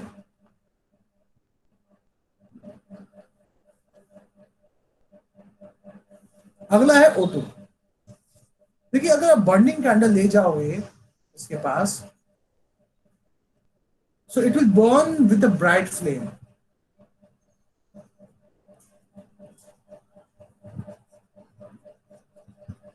क्यों? क्योंकि आपको पता है कैंडल का स्ट्रक्चर आपने क्लास 8 में पढ़ा होगा। बहुत सारे जोन होते हैं उसके अंदर, moderate zone, hottest zone, coldest zone, least hot zone. तो आपने पढ़ा था कि जो इनर जोन्स होते हैं वहां पे ऑक्सीजन की सप्लाई एफिशिएंट नहीं होती है, तो अनबर्न फ्यूल होता है। जब आप ऑक्सीजन सप्लाई करोगे इस तरह से तो वो फ्यूल भी बर्न होगा, तो फ्लेम की जो ब्राइटनेस है वो बढ़ जाएगी। और ठीक है, this is how we confirm that given gas is oxygen.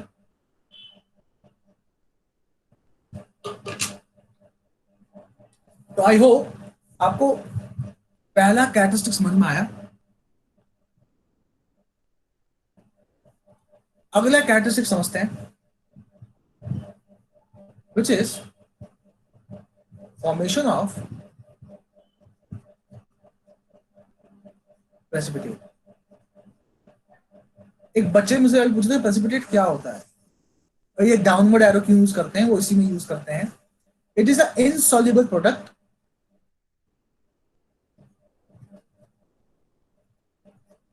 formed during the reaction. So precipitate is an insoluble product formed during the reaction. Now अगर ये insoluble है तो it will settle down at the bottom with time और आपको नीचे powdery substance दिखेगा test tube में. एक एग्जांपल लेता हूं. अगर मैं GnO3 के रिएक्शन कराऊं NaCl के साथ तो होगा क्या? आपको मिलेगा AgCl प्लस NaNO3. यहाँ पे जो AgCl है ये सॉलिड फॉर्म में बनेगा. ध्यान दीजिएगा, ये भी एक्वस होगा, ये भी एक्वस होगा, ये सॉलिड होगा, ये भी एक्वस होगा. ये सॉलिड सब्सटेंस बना है ना, this will settle down at bottom. तो मैं डाउन एरो का भी साइन यहां दिखा सकता हूं. डाउन एरो साइन रिप्रेजेंट करता है कि नीचे की ओर बैठ जाए. एक और एग्जांपल लेते हैं. जब आप यहां पे जब पीपीटी बनेगा इसका, ये व्हाइट पीपीटी होगा, व्हाइट प्रेसिपिटेट बनाने वाला है. पीपीटी प्रेसिपिटेट एक ही बात है. तो अगर मैं बेरियम क्लोराइड की रिएक्शन कराऊं H2SO4 से तो भी क्या मिलेगा? Barium sulphate plus hydrochloric acid. Again ये नीचे बैठेगा क्योंकि ये सॉलिड फॉर्म में होगा और व्हाइट पीपीटी आपको देने वाला है. वेरी इंपॉर्टेंट रिएक्शन जो मैं लिखने वाला हूं अभी, एग्जाम में कई बार आ चुका है. अगर मैं लेड नाइट्रेट की रिएक्शन कराऊं पोटेशियम आयोडाइड से तो मिलेगा लेड आयोडाइड जो कि सॉलिड फॉर्म में होगा, नीचे की ओर बैठ जाएगा, प्लस पोटेशियम नाइट्रेट. यहाँ जो आपका ये जो लेड आयोडाइड है इसका कलर होगा yellow. This will give you yellow PPT. तो आई होप आपको यहां तक समझ में आया. This is how formation of precipitate takes place. तो इट इज नॉट नेसेसरी कि व्हाइट प्रेसिपिटेट ही बनेगा, येलो भी बन सकता है, ब्लैक भी बन सकता है. तो there is no certain conditions कि क्या कलर ही आएगा. ठीक है. अब वो सवाल मैं दोबारा से पिक करना चाहूंगा जो स्टार्टिंग में आपसे मैंने बोला था कि एक बच्चे ने मैं यूट्यूब के लेक्चर डाला था कि क्या NaCl को पानी में डालना केमिकल चेंज होगा. तो मैंने आपको बताया था कि केमिकल चेंज क्या है? ब्रेकिंग ऑफ ओल्ड बॉन्ड्स है ना. तो हो क्या रहा है, जैसे ही आप NaCl में डालोगे पानी को तो होगा क्या, Na प्लस और Cl नेगेटिव में कन्वर्ट हो जाएगा. इनके बीच में जो अट्रैक्टिव फोर्सेस थे, इलेक्ट्रोस्टैटिक फोर्स ऑफ अट्रैक्शन खत्म हो गया है. Now it is different ion है कि नहीं. So it is a chemical change क्योंकि इनकी प्रॉपर्टीज अलग होगी NaCl से. ये it is not a good conductor of electricity but they are good conductor of electricity in aqueous medium. Now अब एक बच्चे ने मेरे सवाल और पूछा रिसेंटली, जो रिसेंट बैच था, उस बच्चे ने मुझसे पूछा कि सर अगर मैं NaCl को पानी में डाल दूंगा तो क्या NaOH प्लस HCl बन जाएगा. तो अब खुद सोचो, ऐसा होना चाहिए. ऐसा अगर हो गया तो हम मर जाएंगे क्योंकि हमने कई बार पानी में नमक मिलाकर पिया है. तो ऐसा नहीं होता. क्यों नहीं होता? क्योंकि जो ये आयन से काफी स्टेबल है और ये वाटर से रिएक्ट नहीं करते. दो ये ब्रेक हो जाते हैं लेकिन ये वाटर से रिएक्ट नहीं करते. क्लास 11th के इक्विलिब्रियम चैप्टर में ढंग से बताया जाएगा आपके बारे में. इसी को बोलते हैं कैटायनिक हाइड्रोलिसिस, अनायनिक हाइड्रोलिसिस. मुझे मौका मिलेगा तो मैं भी बताऊंगा आपको. लगेगा कि हाँ हमने चैप्टर बिफोर टाइम खत्म किया हुआ है तो मैं आपको और भी इंफॉर्मेशन दूंगा इन सब चीजों के बारे में. फिलहाल हमारा जो डाउट था वो NaCl को पानी में मिलाना केमिकल चेंज है या नहीं, वो हो गया है कि हाँ breaking of bond is taking place, it is a chemical change.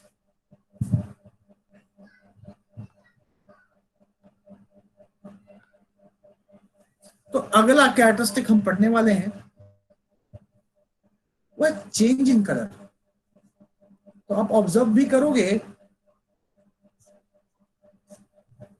कि जब भी केमिकल रिएक्शंस होंगे कलर के चेंजेस भी आ सकते हैं. कुछ एग्जांपल लिखता हूं. तो अगर आप कॉपर सल्फेट एक्वस मीडियम में होता है, में आयरन डालोगे जो कि सॉलिड है, तो आपको मिलेगा फेरस सल्फेट प्लस कॉपर, ये भी एक्वस होगा और ये सॉलिड होगा। ध्यान दीजिएगा, ये ब्लू कलर का होता है, ये ग्रे कलर का होता है, ये होता है ग्रीन कलर का, और ये होता है रेड ब्राउन। तो आप देख सकते हैं कलर के चेंजेस आए हैं। तो आप ऐसा ऑब्जर्व कर सकते हो कि केमिकल रिएक्शंस में कलर के भी चेंजेस आ रहे हो। एक और एग्जांपल लेते हैं। आपने कॉपर सल्फेट लिया जो कि एक्वस स्टेट में है, उसमें जिंक डाला जो कि सॉलिड है, तो आपको मिला जिंक सल्फेट जो कि एक्वस स्टेट में है प्लस कॉपर सॉलिड स्टेट।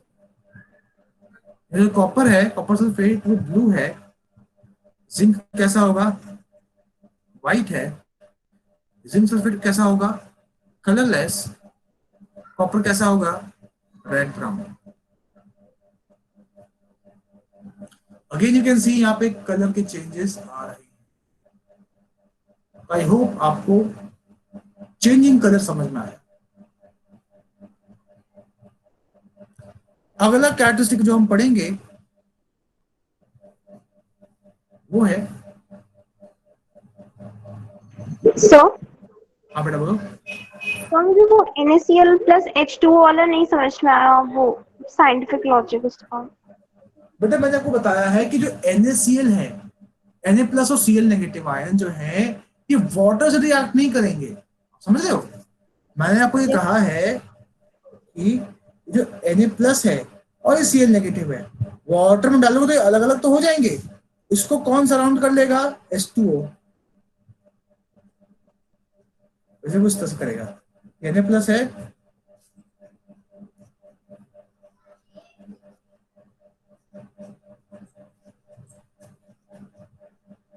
तो उसको वाटर सराउंड कर लेगा। Cl नेगेटिव को कौन करेगा, हाइड्रोजन सब वाटर का हाइड्रोजन सराउंड कर लेगा। यू कैन सी हियर कि किस तरह से यहाँ पे Na प्लस और Cl नेगेटिव का बॉन्ड ब्रेक हुआ है when you put them in water. लेकिन ऐसा नहीं होगा कि Na प्लस आयन और Cl नेगेटिव आयन ऑक्सीजन से या वाटर से रिएक्ट कर जाएगा, ये इनसे रिएक्ट कर जाएगा। क्यों नहीं रिएक्ट करेगा? Na प्लस और Cl नेगेटिव आयन क्या है, ये स्टेबल आयन है। स्टेबल आयन होने के कारण ये रिएक्ट नहीं करते। डाउट क्लियर है बेटा? Yes sir. पक्का? हाँ हाँ। चलो आगे बढ़ते।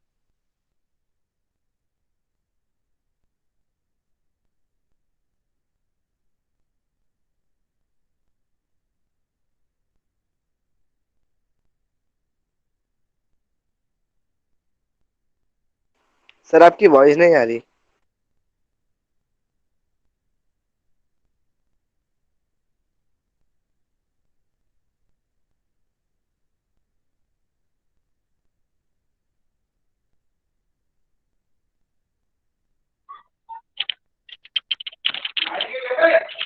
सर आपकी वॉइस नहीं आ रही।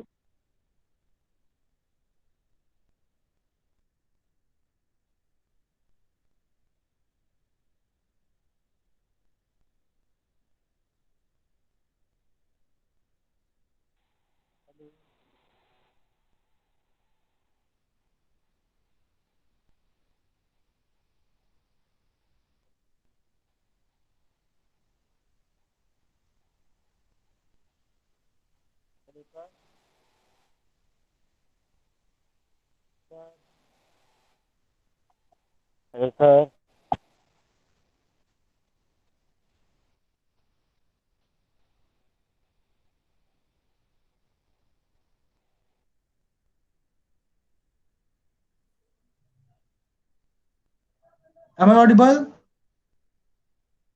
Hello. Yes sir. Yes sir. Yes.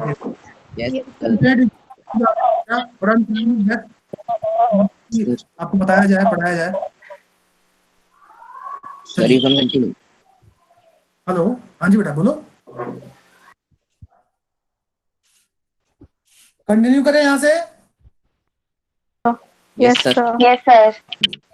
Yes, sir. तो मैंने आपको बताया कि अगली जो कैरेक्टरिस्टिक हम पढ़ने वाले हैं वो है चेंज इन टेम्परेचर।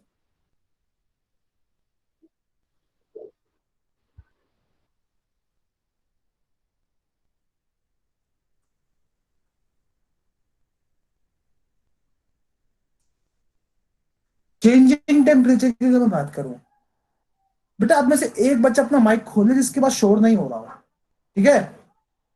एक बच्चा अपनी माइक खोल लेगा, ठीक है, ताकि मुझे मालूम पड़ता रहे कि बीच में अगर नेटवर्क जाता है तो so that I can easily reconnect. Okay, Okay, sir. मैंने आपको बताया था कि चेंज इन टेम्परेचर भी, बस बेटा एक बच्चा, मैं बताता हूँ कौन सा बच्चा खोलेगा, बाकी सारे बच्चे मत खोलो प्लीज, एक बच्चा खोल लो। Yes, sir. आनंद शर्मा, इसने खोला हुआ है, बाकी सब बच्चे अपना माइक म्यूट कर लो। आनंद, आनंद शर्मा, जियाउल बेटा आप खोल लो माइक अपना। सर खोल जियाउल लिया। हक, हाँ खोल लिया सर। गुड बेटा, गुड। स्क्रीन दिख रही सभी को मेरी ना? Yes sir. चलिए, तो we are talking about changing temperature. तो चेंजिंग टेम्परेचर जब हम बात करेंगे तो हम ये बात करेंगे कि जब भी केमिकल रिएक्शन होगा, आप ऑब्जर्व करोगे कि या तो एनर्जी देनी पड़ रही है या तो एनर्जी मिल रही है हमें, या तो हीट रिलीज हो रहा होगा या हीट एब्जॉर्ब हो रहा होगा। मैंने आपको बताया था कि केमिकल रिएक्शन होता क्या है, breaking of old bond, formation of new bond. और आपको पता है कि जब भी बॉन्ड ब्रेक कराना है, बॉन्ड को ब्रेक कराना है अगर, तो क्या होगा, एनर्जी रिक्वायर्ड होगी, है ना? एनर्जी रिक्वायर्ड होगी तो क्या होगा, इसका एनर्जी बढ़ जाएगा। जब ये मान लो कोई भी ए और ए, समझो ए और ए इनके बीच में बॉन्ड है, इसको ब्रेक करना है, ब्रेक हो गए, ठीक है? अब जब ये ब्रेक हुए तो इसकी जो एनर्जी है वो ज्यादा होगी इनसे, है कि नहीं? क्योंकि इन्होंने एनर्जी अब्सॉर्ब करके ब्रेक हुए ना ये। अब जब ये बी और बी जब ब्रेक होगा और जब ये इनसे कंबाइन करके ए बी बनाएगा तो ये क्या करेगा, अपनी एनर्जी रिलीज करेगा। मैं आपको बताना चाह रहा हूँ कि जब भी बॉन्ड ब्रेक होता है, जब भी बॉन्ड ब्रेक होता है एनर्जी रिक्वायर्ड होती है। जब भी यहाँ भी बॉन्ड ब्रेक हुआ तो एनर्जी रिक्वायर्ड थी, लेकिन बॉन्ड जब ब्रेक हुआ तो उसकी एनर्जी बढ़ गई। अब जब वो बॉन्ड दोबारा बनाएगा, ए और बी जब आपस में मिलके बॉन्ड बनाने की कोशिश करेंगे, तो इनकी एनर्जी तो हाई है। और आप सभी जानते हो कि कोई भी सिस्टम हाई एनर्जी तक नहीं रह सकता। अगर कोई पतीला गर्म है तो लंबे समय तक गर्म नहीं रहेगा, वो सिस्टम के साथ इक्विलिब्रियम में आएगा, वो अपनी एनर्जी एनवायरमेंट के अकॉर्डिंग करेगा। अपना टेम्परेचर वो एनवायरमेंट के अकॉर्डिंग आने वाला है। ए और बी भी अपनी एनर्जी रिलीज करेंगे और ए और बी के बीच में बॉन्ड बन जाएगा। तो मुझे मालूम पड़ा जब भी बॉन्ड ब्रेक करना है तो एनर्जी रिक्वायर्ड होगी, और जब भी बॉन्ड फॉर्म करना है एनर्जी रिलीज होगी, ठीक है? इतनी इन्फॉर्मेशन मालूम पड़ गई है कि बॉन्ड ब्रेकिंग और बॉन्ड फॉर्मेशन में एनर्जी का भी इन्वॉल्वमेंट होता है। बॉन्ड ब्रेक होगा तो एनर्जी रिक्वायर्ड होगी, बॉन्ड फॉर्म होगा तो एनर्जी रिलीज होगी, ठीक है? Now suppose A is reacting with B to give you C, ठीक है? तो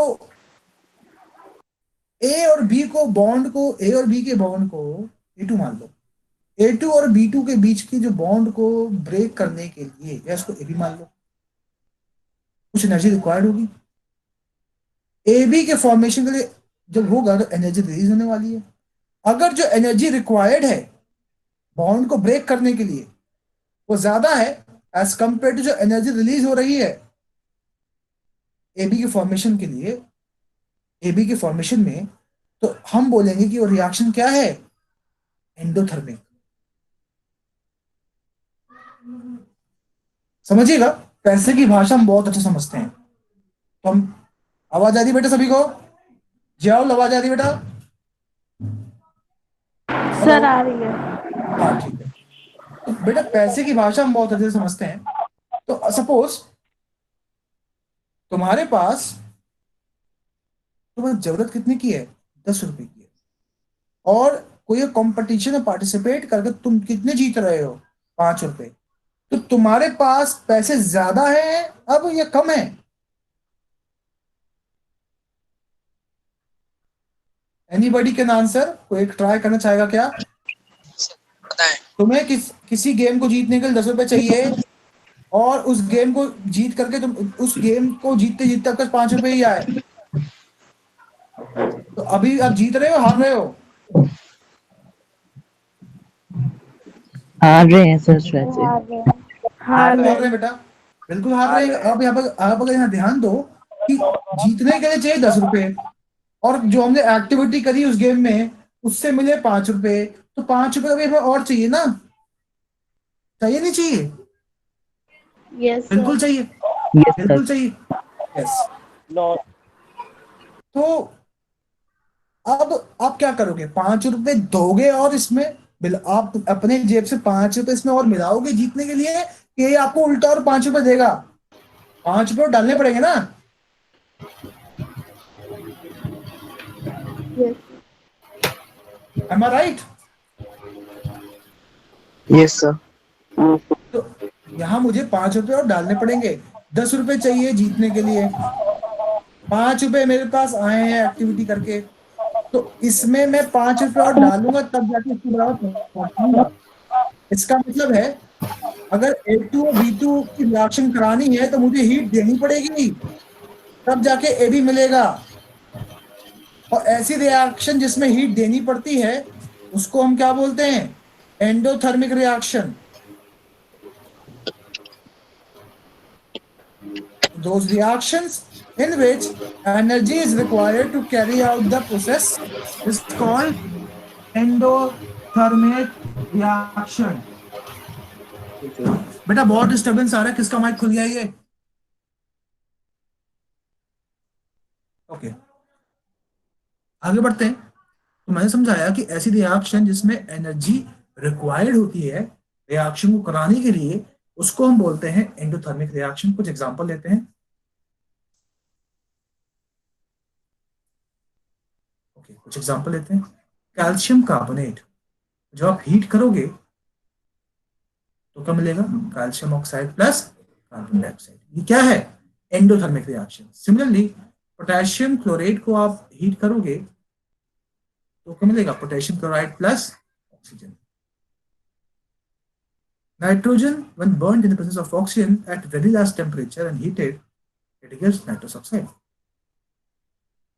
अब देख सकते हो यहाँ पे इस तरह से रिएक्शंस हो रही हैं, इस तरह से उस रिएक्शन को कराने के लिए हीट देना पड़ रहा है।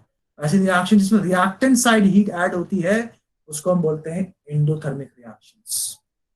ऐसी रिएक्शंस में सिस्टम सराउंडिंग से हीट एब्जॉर्ब करे उसको हम बोलते हैं एंडोथर्मिक रिएक्शंस। आई होप सभी को क्लियर है ये। ओके,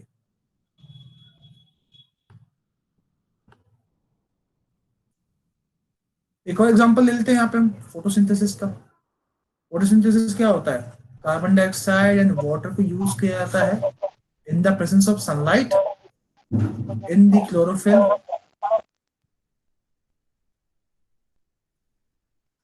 क्या बनता है, C6H12O6 प्लस O2।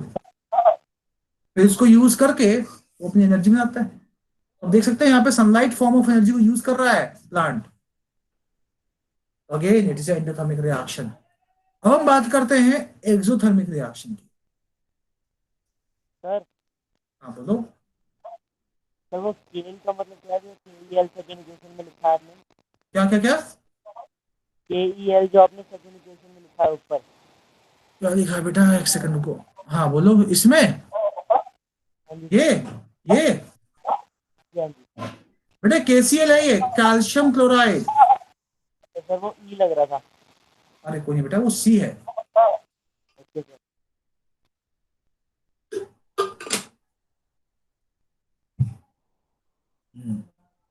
आगे बढ़ते हैं। एक्सोथर्मिक रिएक्शंस वो रिएक्शंस हैं जिसमें हीट रिलीज होती है। जितने भी कंबस्शन रिएक्शंस होंगे वो क्या होगा, एक्सोथर्मिक रिएक्शंस। एग्जांपल, आपकी गाड़ी की सीएनजी, उसको बंद कर दोगे तो क्या मिलेगा, carbon dioxide, water plus energy. उस एनर्जी से हम अपना गाड़ी चलाएंगे। वैक्स को बर्न करोगे या किसी भी कोल को बर्न करोगे, कोल भी क्या है, मिक्सचर ऑफ कार्बन है, उसे बर्न करोगे क्या मिलेगा, CO2 plus energy, again exothermic reaction. ठीक है, एक पुराना पुराना एग्जांपल ले लेते हैं। जिंक को जब आपने डाइल्यूट HCl में डाला था तो भी क्या मिलेगा, zinc chloride plus water plus heat, again it is exothermic reaction. तो ध्यान दीजिए यहाँ पे एवोल्यूशन ऑफ गैस भी हो रहा है, चेंज इन टेम्परेचर भी हो रहा है। तो ऐसा जरूरी नहीं है एक केमिकल रिएक्शन में एक ही कैरेक्टरिस्टिक दिखेगी आपको, मल्टीपल कैरेक्टरिस्टिक्स भी आपको दिख सकती है। आगे बढ़ते हैं।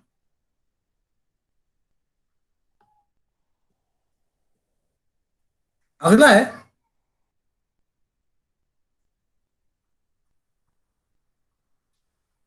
चेंज इन स्टेट, यानी कि फिजिकल स्टेट भी चेंज हो सकता है किसी केमिकल रिएक्शन के दौरान। अगर सर आपको, हाँ बोलो। सर मैं ये पूछ रहा था कि जो रेस्पिरेशन है वो तो एक्सोथर्मिक रिएक्शन है बिल्कुल है। सर, जो हमारा वो है फोटोसिंथेसिस, सर वो एंडोथर्मिक और एक्सोथर्मिक दोनों है ना? बेटा अब समझो उस बात को। पहले हम फोटोसिंथेसिस का मतलब क्या है कि आपने सनलाइट एनर्जी को यूज करी, समझ लो आप, यस सर। सनलाइट एनर्जी को यूज करके आपने ग्लूकोज तैयार किया, फिर उससे को आप यूज कर रहे हो अनदर फॉर्म ऑफ एनर्जी के लिए। तो मैं सिर्फ ग्लूकोज के फॉर्मेशन तक की बात कर रहा हूँ, उसके बाद की बात नहीं कर रहा। Okay sir. Change in state की बात करें तो ध्यान दें, अगर हम यहाँ पे तो फिजिकल स्टेट चेंज हो रहा है ना, सॉलिड था, एक्वस और गैस है, तो क्या ये चेंज इन स्टेट है? बिल्कुल है। तो अगर मैं वो एग्जांपल ले लूं, हाइड्रोजन गैस था, ऑक्सीजन भी गैस था, इसने क्या बनाया, वाटर। वाटर भी क्या है, वाटर क्या है, सॉलिड है। तो चेंज इन स्टेट हुआ है, बिल्कुल हुआ है। ठीक है, तो ऐसे बहुत सारे एग्जांपल्स हैं। For example barium chloride aqueous था, सोडियम सल्फेट भी क्या था, एक्वस था, क्या मिला, barium sulphate plus sodium chloride, ये भी एक्वस है और ये सॉलिड है। अगेन फिजिकल स्टेट चेंज होता है। केमिकल रिएक्शंस में आपको फिजिकल स्टेट भी चेंज होते हुए दिखाई दे सकते हैं। तो हमने ये सीखा था कि एक केमिकल इक्वेशन क्या होता है, केमिकल रिएक्शन की क्या क्या कैरेक्टरिस्टिक होती है।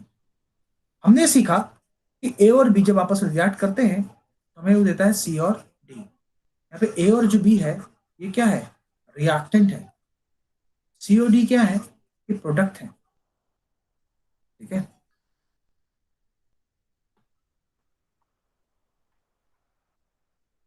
इस पर्टिकुलर केमिकल इक्वेशन को हमने इंफॉर्मेटिव बनाने की कोशिश करी, इसका फिजिकल स्टेट मेंशन करके।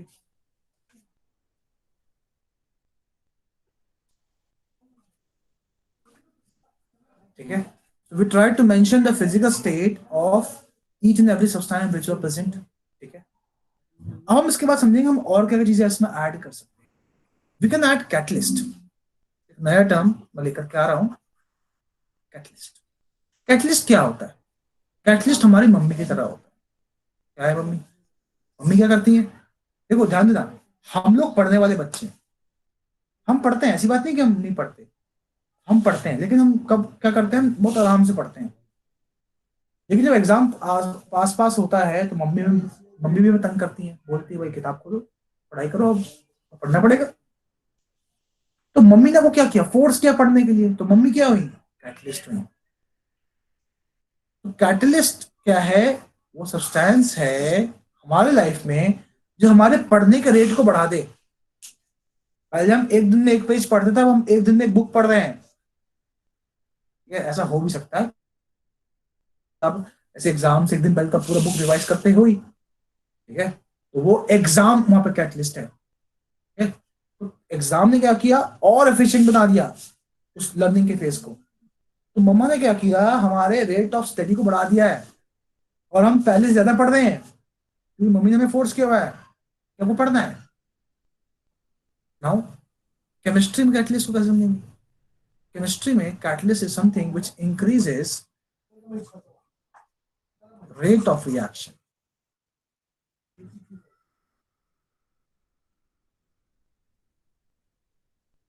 The catalyst is a substance which increases rate of reaction.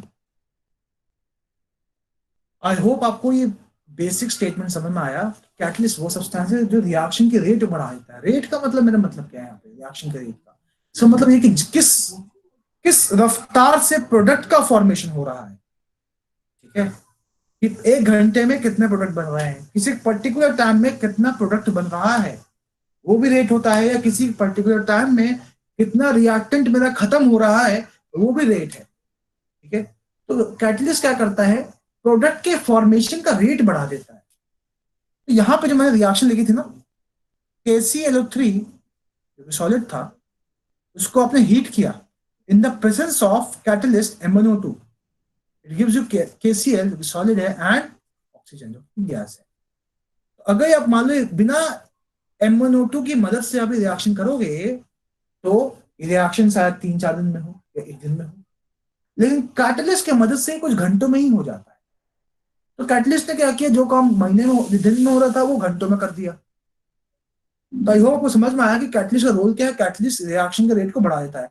अच्छा, अब एक चीज बताओ, जब आपको मम्मा बोलती है पढ़ने के लिए, खुद क्या वो खुद पढ़ती है साथ में आके? नहीं, बस हमें बोलती हैं, बस हमें हमारी एनर्जी को चैनलाइज कर देती हैं कि भाई किताब खोल के बैठो, पढ़ना है। उन्होंने हमारी रेट ऑफ स्टडी को इंक्रीज किया, खुद नहीं आके पढ़ने लगी वो। Similarly catalyst do not get consumed in reaction। तो मैंने बोला है कि आपका जो कैटलिस्ट है वो रिएक्शन कंज्यूम नहीं हो जाता, वो रीजनरेट हो जाएगा। या फिर आप ऐसे बोल सकते हो कि catalyst do not participate in the reaction.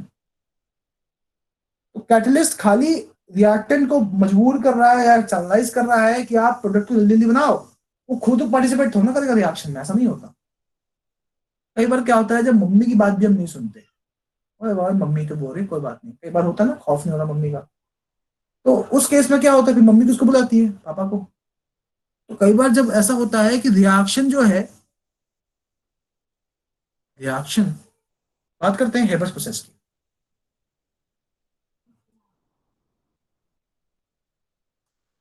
Haber's process में क्या होता है, अमोनिया का फॉर्मेशन होता है। नाइट्रोजन को हम हाइड्रोजन के साथ रिएक्ट करवाते हैं तो हमें मिलता है अमोनिया। यहाँ पे आयरन होता है कैटलिस्ट।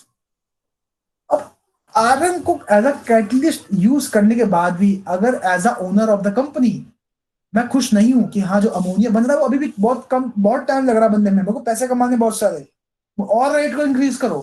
अब एक कैटलिस्ट जितना कर सकता था इसकी रिएक्शन के रेट को इंक्रीज ने कर दिया, अब इसको हटा के कोई और कैटलिस्ट लगाओ, कोई और है नहीं, आयरन चलता है।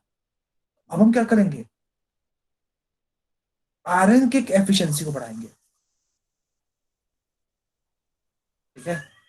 तो अगर मैं मॉलिब्डेनम यूज कर दूं यहां पे,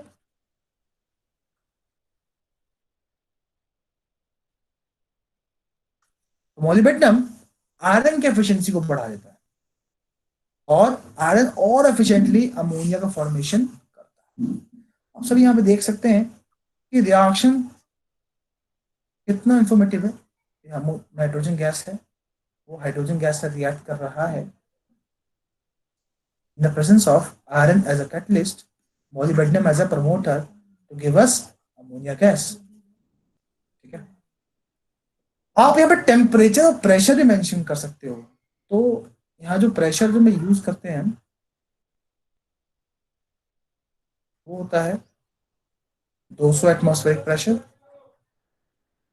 और जो टेम्परेचर होता है वो 400 से 450 डिग्री सेल्सियस। अब आप देख सकते हैं कि ये केमिकल इक्वेशन कितना इंफॉर्मेटिव है। यहाँ पे मैंने कैटलिस्ट भी दिखा दिया और प्रमोटर भी दिखा दिया जो कैटलिस्ट की एफिशिएंसी बढ़ा रहा है। टेम्परेचर भी बता दिया कि किस टेम्परेचर पे रिएक्शन हो रही है। प्रेशर भी बता दिया कि किस प्रेशर पे रिएक्शन हो रही है।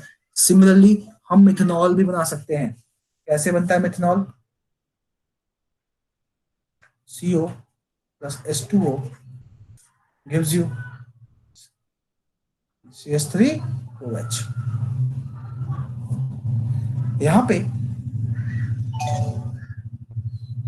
कैटलिस्ट होता है ZnO plus CrO3। टेम्परेचर होता है 300 degree Celsius at 300 atmospheric pressure.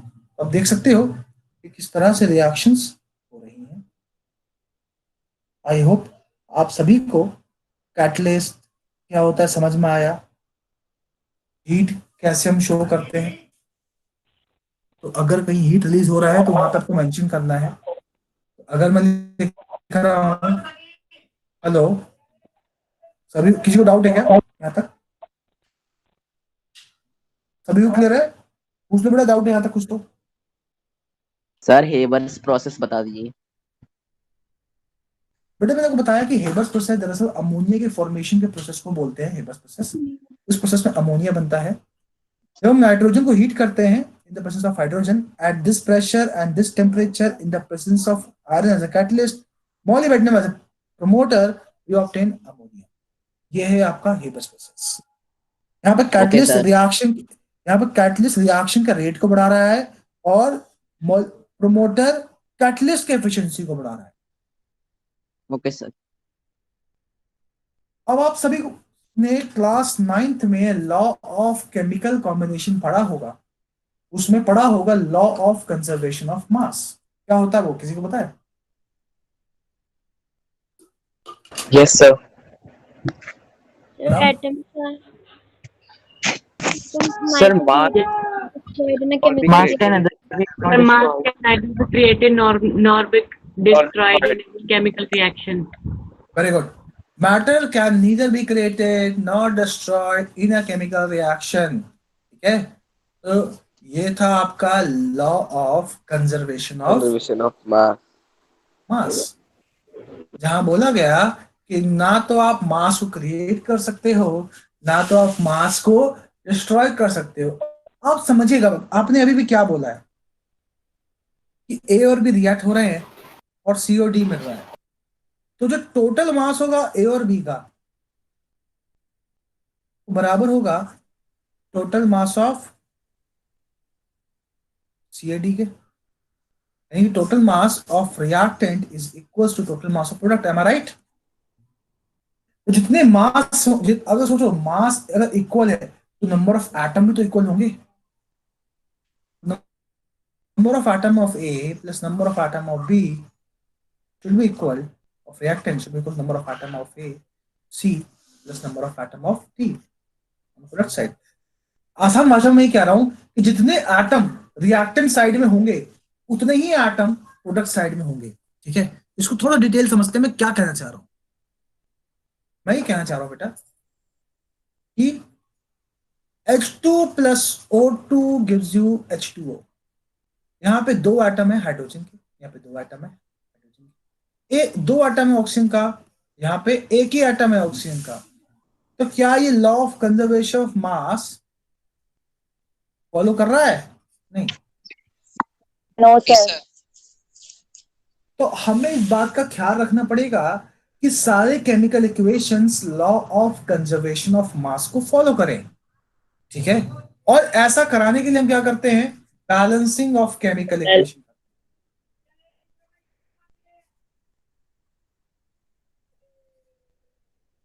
So we do balancing of chemical equation। ध्यान दीजिएगा, एक केमिकल इक्वेशन दो तरह की होती है। आपका जो ये केमिकल इक्वेशन है, एक होता है अनबैलेंस्ड केमिकल इक्वेशन, एक होता है बैलेंस्ड। जो अनबैलेंस्ड होता है उसमें number of atoms are not equal. Balanced में क्या होता है? Number of atoms are equal on both side, on reactant and product side, on reactant and product side. और वो प्रोसेस जहां पे हम अनबैलेंस्ड इक्वेशन को बैलेंस करते हैं उसी को हम क्या बोलते हैं, बैलेंसिंग। तो आपको समझ में भी आ गया होगा बैलेंसिंग में हमें करना क्या है, नंबर ऑफ एटम को इक्वल करना है, बैलेंस करना है। ठीक है। चलिए हम करने की कोशिश करते हैं।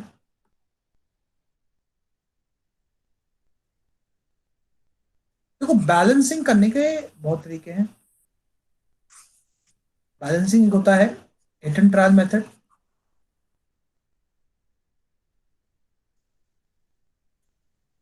फिर आता है एल्जेब्रिक मेथड,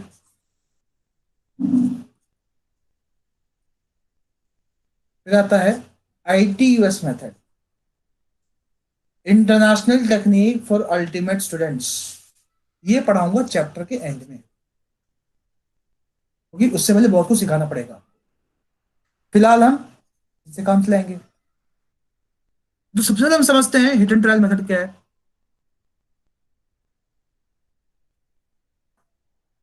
तो हिट एंड ट्रायल मेथड जो है, इसको आसान भाषा में बोलूं तो तुक्का बढ़ाओ मेथड हो सकता है। CBSE आपको यही फॉलो करने को कहती है।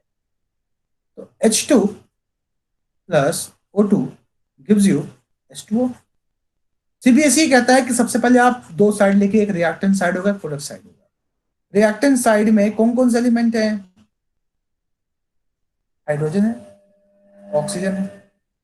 हाइड्रोजन कितने एलिमेंट है, दो। हाइड्रोजन कितने आटम है, दो। ऑक्सीजन कितने आटम है, दो। यहाँ पे हाइड्रोजन कितने आटम है, दो। ऑक्सीजन कितने आटम है, एक। कई बराबर है, नहीं। बराबर करो, कैसे करेंगे, यहाँ पे 2 से मल्टीप्लाई कर देंगे। तो यहाँ पे 2 से मल्टीप्लाई कर दो। जब आपने यहाँ पे 2 से मल्टीप्लाई किया तो यहाँ पे 2 से मल्टीप्लाई कर दो, है कि नहीं, समझ रहे हो। तो अब हाइड्रोजन भी कितने हो गए, समझिएगा। जब आपने 2 से यहाँ मल्टीप्लाई किया तो ऑक्सीजन तो हो गया 2, लेकिन हाइड्रोजन ऑटोमेटिकली कितना हो गया, 4। तो इसको भी कीजिए बराबर 2 से मल्टीप्लाई करके। तो ये हो गया आपका इक्वेशन बैलेंस्ड। समझ में आया सभी को। Yes sir.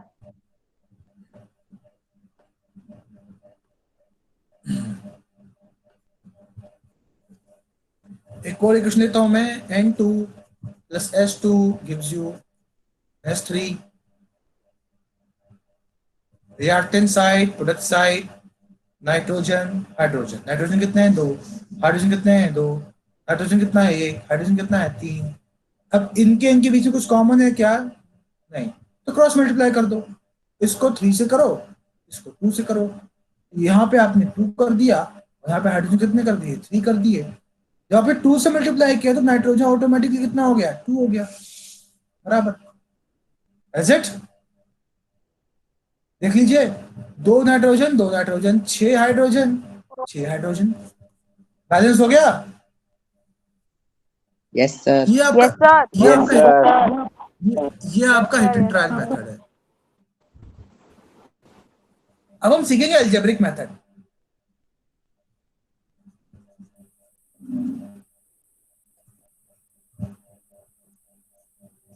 अलजेब्रिक मेथड में क्या होता है, हमारे पास इक्वेशन है H2 plus O2 gives you H2O। आप क्या कीजिए, इसको बैलेंसिंग करने वाले जो नंबर है उसको हम बोलते हैं स्टोइचियोमेट्रिक कोएफिशिएंट। उसको A, B और C मान लीजिए। अब आप एलिमेंट के अकॉर्डिंग केमिकल इक्वेशन तैयार करने की कोशिश कीजिए। पहले मैंने हाइड्रोजन को चूज किया, ध्यान दीजिएगा, 2 इंटू ए, कोई हाइड्रोजन नहीं है, एरो आ गया तो इक्वल टू आ गया, 2 इंटू सी। पहली इक्वेशन क्या मिली, 1 बराबर सी। अब ऑक्सीजन लीजिए, 2 into B equals to 1 into C. तो अगली इक्वेशन है 2b बराबर सी। दो इक्वेशन आपको मिली यहाँ पे। अब ध्यान दीजिएगा, अननोन 3, इक्वेशन तो इम्पॉसिबल है ढूंढना। तो हम क्या करेंगे, एक हमेशा ये रूल है, ए को क्या मानना है, 1। अगर ए 1 होगा तो सी भी कितना हो जाएगा, 1। क्यू बी बराबर 1, बी बराबर 1/2। तो आपको एबीसी की वैल्यू मिल गई। तो ए कितना था 1:2, बी कितना है half, O2 gives you 1:2। Denominator में नंबर नहीं रहना चाहिए, तो जो डिनोमिनेटर में उसको 2 से मल्टीप्लाई उसी से मल्टीप्लाई कर दो। तो 2 into 1 H2 plus 2 into half O2 gives you 2 into 1 H2O। बन गई क्वेश्चन, पढ़ेगी क्या आएगा, 2H2 plus O2 gives you 2H2O। यहां तक किसी को डाउट है क्या? No, sir. सर ये एलजेब्रिक वाला समझ नहीं आया सर, फिर से समझा दो। ये थोड़ा सर डिफिकल्ट एक को है। हमेशा 1 ही लेना होता है। ये लास्ट वाला पार्ट।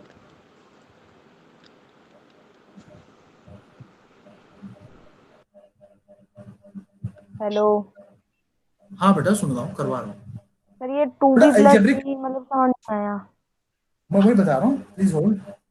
हमने क्या किया है एल्जेब्रिक मेथड में, जो ये वैल्यूज हमें एबीसीडी चाहिए ना, मैंने ए बी और सी मार्क कर दिया। अब मैं एलिमेंट चूज कर रहा हूँ, हाइड्रोजन चूज किया। हाइड्रोजन कितने आइटम है 2, तो 2 को ए से मल्टीप्लाई किया। अब यहाँ कोई हाइड्रोजन नहीं है, एरो आ गया तो इक्वल टू आ गया। यहाँ पे हाइड्रोजन कितने हैं 2, तो 2 को सी से मल्टीप्लाई किया। यहां से मुझे क्वेश्चन मिला ए बराबर सी, 2 से 2 कट गया। फिर मैंने ऑक्सीजन चूज किया, 2 into B, arrow equal to आ गया। यहाँ पे 1 है तो 1 into सी, 1 into सी, तो 2b बराबर सी। ये दो इक्वेशन मिल गए। हमेशा ये रूल है कि ए को क्या मानना है 1, तो ए मैंने 1 डाल लो, सी कितना आ गया 1, सी की वैल्यू यहाँ डाल तो बी कितना आ गया 1/2। एबीसीडी आ गई, एबीसी की वैल्यू आ गई, डाल दी यहाँ पे, सॉल्व कर दिया। डिनोमिनेटर में 2 आ रहा था उस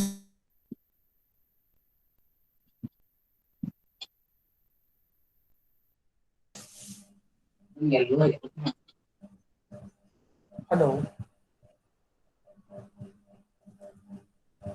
हेलो यस सर। किसी को डाउट है यहाँ तक? No sir. No, sir. तो बेटा आज की क्लास हम नहीं एंड करेंगे, आप सभी असाइनमेंट्स ले पाएंगे अपने ई कार्ड्स ऐप से, ठीक है? उनको सॉल्व करना है आप सभी को। तो अगर किसी को डाउट है तो you can ask me. Sir अगर हम hit and trial method use कर ले तो कोई प्रॉब्लम तो नहीं है? बेटा कोई प्रॉब्लम नहीं है, रिटन ट्रायल ही यूज करेंगे सीबीएसई में, आप एल्जेब्रिक यूज नहीं करेंगे।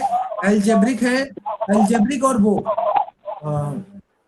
algebraic method and this method, ITS method is just for you, ITU, it is not for CBSE। ये मैं अपने बच्चों को सिखाता हूँ ताकि वो क्रॉस चेक कर पाए अपनी इक्वेशंस को। सर हाँ बोलो। सर बाहर इक्वेशन में 2 क्यों लिया हमने? क्या? सर बाहर इक्वेशन में हाँ बेटा बोलो। हेलो हेलो हेलो, हाँ जी सर। तू क्यों लिया? तू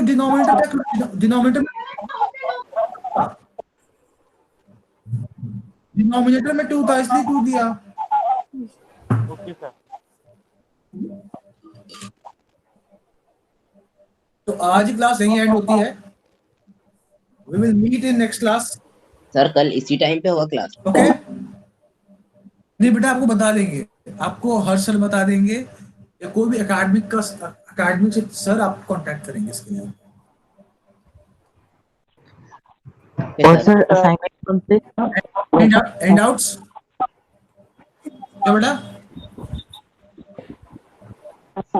फर्स्ट में असाइनमेंट कौन से जो आपको मिल जाएगा बेटा, आप ई गाइड्स पे जाओगे आपको लाइव असाइनमेंट दिख जाएंगे, आपको जो पढ़ाया होगा उससे रिलेटेड आपको असाइनमेंट्स मिल जाएंगे। ओके हाँ सर। सर, पहले तो नोट्स मिले थे उसमें गाइड में। नोट्स मिले थे इसके? Okay. और किसी को डाउट नहीं है? और सर हार्बर्स फार्मूला जो आपने बताया था प्रोसेस, उसके आगे भी और कोई है फर्दर प्रोसेस?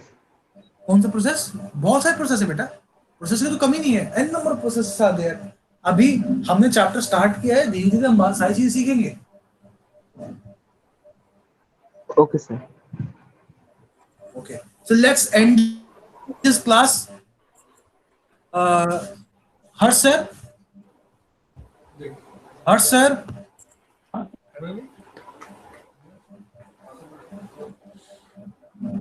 हर्ष सर, हाँ जी सर। हेलो। एंड करते हैं। हाँ बिल्कुल बिल्कुल बिल्कुल बिल्कुल श्योर सर। हाँ सर, एंड करते हैं क्लास। ठीक है सर।